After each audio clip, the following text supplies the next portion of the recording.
Dans le thème 3, le vivant et son évolution, chapitre 1, les besoins des cellules. On a vu en début d'année la respiration et la digestion chez l'homme. Les appareils respiratoires et digestifs, mais aussi le cœur et les vaisseaux sanguins, permettent aux cellules d'être approvisionnées en nutriments comme le glucose et en dioxygène.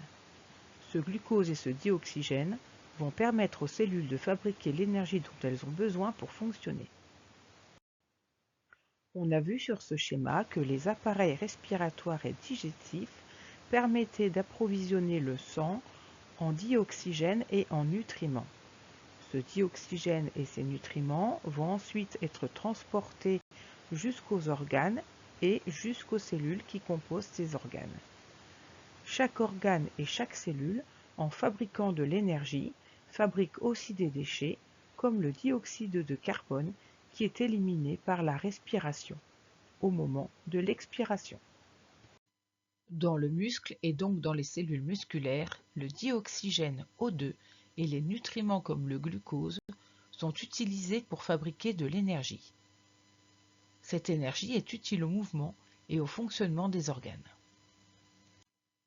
Les végétaux ont eux aussi des organes adaptés. Ces organes permettent les échanges avec le milieu de vie, la fabrication et la circulation de la matière dans la plante. On trouve par exemple la racine et ses poils absorbants qui permettent le prélèvement d'eau et de sels minéraux, les feuilles avec leurs stomates qui permettent le prélèvement du dioxyde de carbone ou CO2, les vaisseaux conducteurs de sève qui permettent la circulation de substances utiles comme la sève brute ou la sève élaborée, la feuille qui permet la fabrication de matière grâce à sa chlorophylle et des organes de réserve qui stockent les sucres fabriqués dans la feuille. Les poils absorbants présents à l'extrémité des racines permettent donc le prélèvement d'eau et de sels minéraux dans le sol.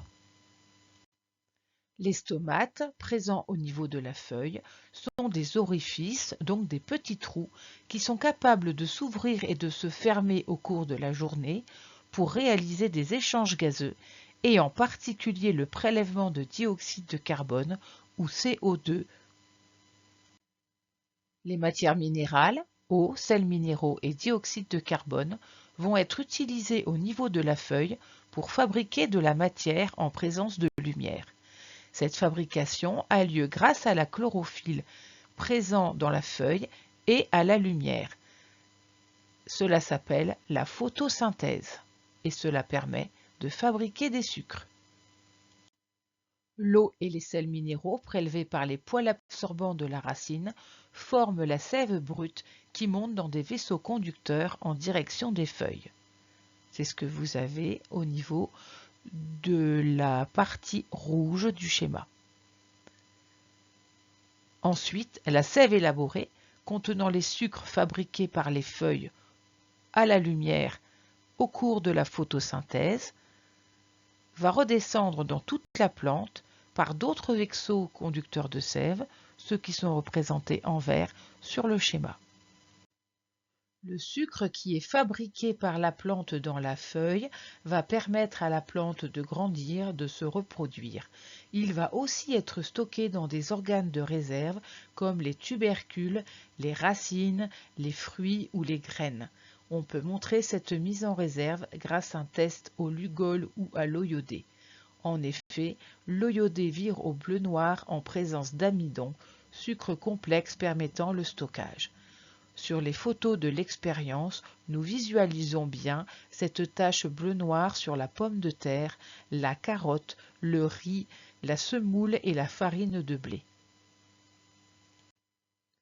Les animaux et les plantes ont donc des organes adaptés aux besoins de leurs cellules. Ces organes permettent les échanges avec l'extérieur et la circulation de matière dans l'organisme.